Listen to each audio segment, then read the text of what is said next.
GMO. We hear those three letters everywhere, in the news, in the grocery stores, on the internet, but do we really know what it means?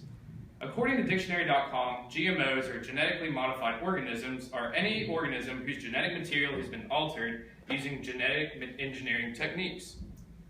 So GMOs are found in nearly everything we eat, but does that mean they're safe? Since eating is one of my favorite things to do, I decided to research the pros and cons of GMOs in food, as well as some ways to find them in the grocery store. So the use of GMOs in our food has provided the world with many benefits, like cheaper and easier food production, as well as healthier and higher quality food. According to About.com, GMO technology can develop crops with a higher yield while using less fertilizer and less pesticides. FindOurCommonGround.com states that biotech soy, corn, and cotton have decreased soil erosion by 90%, which has preserved 37 million tons of topsoil across the world. It is also figured that without biotechnology, global prices would be nearly 10% higher for soybeans and 6% higher for corn. GMOs also help to make food healthier and higher quality. GMO engineering has developed a way to increase beta-carotene in rice, which provides the rice with higher levels of vitamin A. GMO technology also helps to produce fruits and vegetables with more appealing colors and shapes than naturally made. GMO foods can also have a longer shelf life, which allows for the food to be grown in a more native environment and then still arrive at the grocery store fresh and ready to consume. So although GMOs offer many benefits, there are also many downsides to these relatively new farming methods. GMOs are potentially dangerous to both humans and the planet.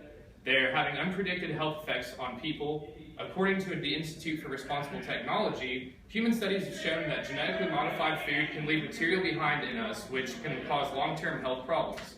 Another threat to humans caused by GMOs is the transfer of antibiotic resistance. By consuming foods that are genetically immune to diseases, we risk developing an immunity to common antibiotics, resulting in the development of stronger human diseases and less effective antibiotics. GMO food has also produced a rise in allergies to food. One report found that soy allergies skyrocketed in the UK by 50% soon after GMO soy was introduced. GMOs are also creating problems for the environment. Many modified genes never leave the soil, causing genes to end up in both unexpected and unwanted places. GMOs can compete and often win against native and wild populations, which threatens the natural way these plants and animals have grown for years. GMOs can also permanently pollute water sources, which can harm native fish and wildlife, while also causing potential problems for our drinking water.